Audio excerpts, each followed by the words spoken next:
नमस्कार, मैं हूं आपके साथ साक्षी और आप देख रहे हैं नेक्स्ट नाइन लाइफ। आज की वीडियो में हम बात करेंगे श्रद्धा केस की। श्रद्धा के इस केस में लगातार अपडेट हम आपके बीच पहुंचा रहे हैं, लेकिन ये ऐसा अपडेट है जहां आफ्ताब के मुंबई वाली कॉलोनी की बात हो रही है। आप सभी जानते हैं कि ये केस मुंबई से महाराष्ट्र से शुरू हुआ था और दिल्ली आके खत्म हुआ, क्योंकि अब आफ्ताब तिहाड़ जेल में बंद है। यानी कि यहाँ केस फाइनल हुआ दिल्ली में और उसके बाद अब उसको जेल में भेज दिया गया है। लेकिन जिस तरह से आफ्ताब पहले मुंबई रहा करता था, उस कॉलोनी की बात हो रही है। उस कॉलोनी से जहां एक चैनल के द्वारा इंटरव्यू लिया गया उन पड़ोसियों से जिन्होंने आफ्ताब के बारे में बहुत कुछ बताया और काफी सारी ऐसी चीजें बताई कि आफ्ताब आखिर किस तरह से वहां पर जो है रहा करता था, उसका किस तरह का बिहेवियर वहां पर था, वो क्या क्या करता था, इन सब के बारे में वहां पर उन्होंने बताया। तो आपको बता दें कि और क्या क्या चीजें रही यहाँ पर। उन्होंने बताया कि आफ्ताब यहाँ पर किस तरह से रहा करता था, किस तरह का बिहेवियर उसका था। बचपन से आफ्ताब ने अपनी स्कूल की पढ़ाई हो सारी चीजें यहीं पर की। बचपन से आफ्ताब यहीं पर रहा है अपने माँ बाप के साथ। लेकिन जब अचानक से माँ बाप शिफ्ट हुए तब हमें लगा कि क्या बात है।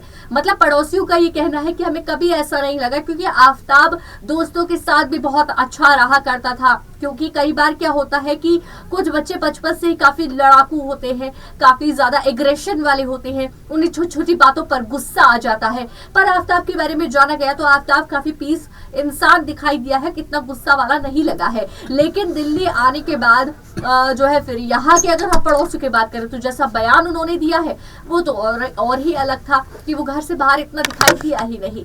मतलब कुछ चीजें हैं जो कि क्रिएट हुई है, जो सिचुएशन ने क्रिएट कर दी, लेकिन इतनी ज्यादा खौफनाक क्रिएट कर दी ऐसा किसी ने सोचा भी नहीं होगा जो कुछ हो गया। तो इस केस में न जाने कितने खुलासे हो गई, लेकिन सबसे बड़ी चीज जो गवाह है वो यहाँ पर जिस तरह की गवाही दे रहे हैं, बहुत सारी चीजें सामने आ रही है।